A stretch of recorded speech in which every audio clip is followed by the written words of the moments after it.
The world can change in a single, unexpected moment. For Ryan, a single dad working 2 jobs just to keep the lights on, that moment came in the lobby of a luxury hotel when a powerful CEO mistook him for her security guard. He could have corrected her right then. But something in her voice, the way she spoke, tired but kind, made him stay silent.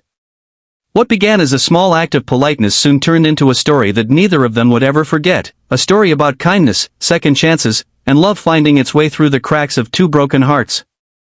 Hey everyone, welcome back to your channel name, where we share emotional and inspiring stories that remind us what truly matters: kindness, compassion, and the power of the human heart. If you enjoy stories like this, make sure to subscribe, hit the like button, and drop a comment below about the most unexpected act of kindness you've ever witnessed. Your story might inspire someone else today. Ryan was 36, a single dad raising his 8-year-old daughter, Emma, in a small town outside Chicago. Life hadn't been easy since his wife passed away 3 years earlier. He worked mornings as a delivery driver and evenings as a hotel valet downtown. Money was tight, but Ryan never complained.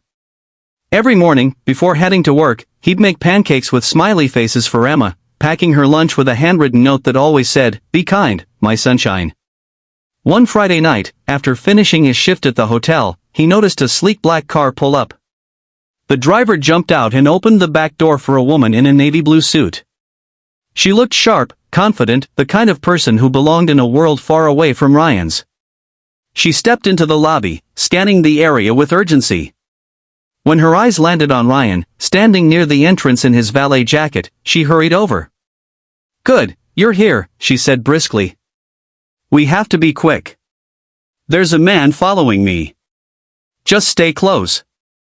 Ryan blinked, unsure what to say. Before he could respond, she started walking toward the elevator, clearly expecting him to follow. Something inside him told him not to embarrass her, not to make the situation worse. Maybe she really was scared. So he simply nodded and walked beside her, keeping his eyes open, pretending, for that moment, to be her security guard. When the elevator doors closed, she exhaled in relief. "Thank you," she murmured. "I hate when people don't take no for an answer." Ryan smiled softly. "You're welcome, ma'am." As the elevator opened to the top floor, she turned to him and said, "Wait, you're not with my team, are you?" Ryan scratched the back of his neck. "Actually, no ma'am. I'm just the valet." Her eyes widened then, to his surprise, she laughed. A real, heartfelt laugh that echoed down the hallway. "Well, that explains why you didn't have an earpiece." "I'm sorry. You must think I'm insane." Ryan grinned. "No, ma'am. Just human." She introduced herself as Claire Benson, CEO of a major tech company that had just opened a branch in Chicago. She insisted on giving him a tip, but he politely refused. "You don't owe me anything. I'm just glad you're safe." That moment could have ended right there. But fate and kindness had other plans.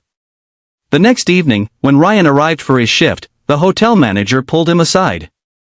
"You've got a guest asking for you," he said with a curious smile. In the lobby stood Claire, holding 2 cups of coffee. "I figured you might like a real thank you," she said. Ryan hesitated. Guests never did things like that. But something in her warm smile felt genuine.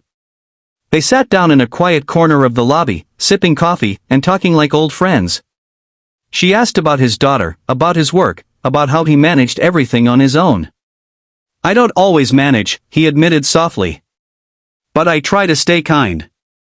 Life's tough enough without adding more bitterness to it." Claire looked down at her cup. "You sound like someone who's lost a lot," she said gently. Ryan nodded. "My wife, a few years ago. Cancer." There was a silence, the kind that says more than words ever could. Claire reached across the table and touched his hand. "I'm sorry," she said. "I lost someone too." From that evening on, Claire started visiting the hotel often. Sometimes with coffee. Sometimes with food for Ryan and Emma. One weekend, she even invited them both to a company charity event. Emma, wearing her favorite yellow dress, couldn't stop smiling as Claire introduced her to everyone. "This is Emma," she said proudly. "And her dad, my favorite hero in disguise." Ryan tried to hide his blush. "I'm no hero," he said. Claire looked at him with that gentle, knowing smile. "You are. You just don't know it."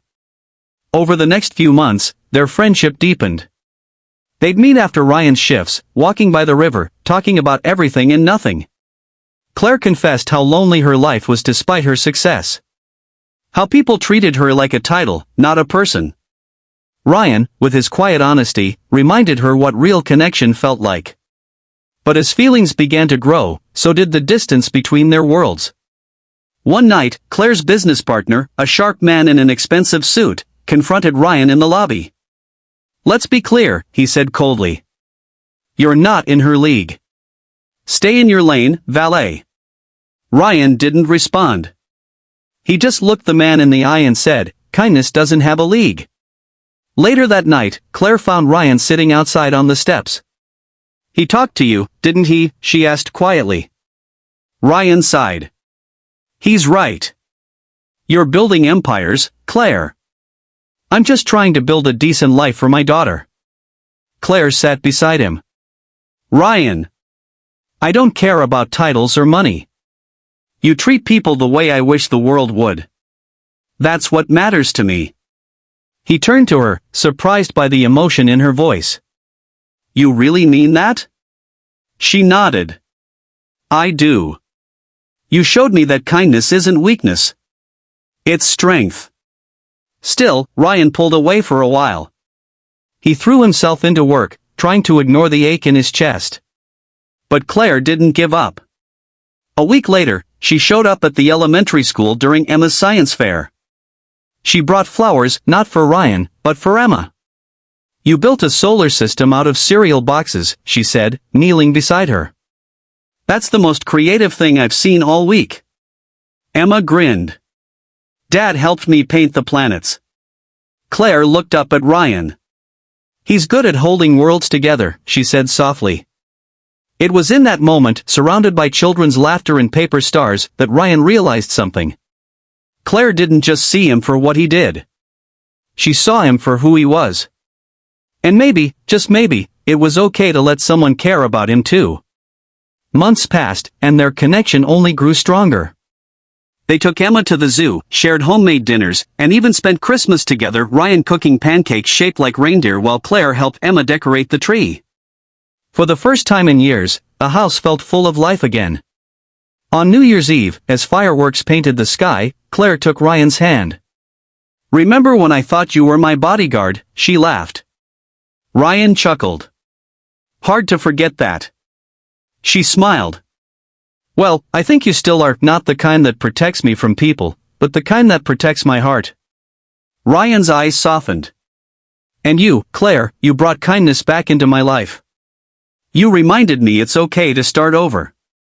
They kissed under the bright sparks of midnight, while Emma cheered, "You, Dad," from the couch. Sometimes, life's biggest blessings come disguised as accidents, a wrong assumption, a mistaken identity, a moment that could have gone unnoticed.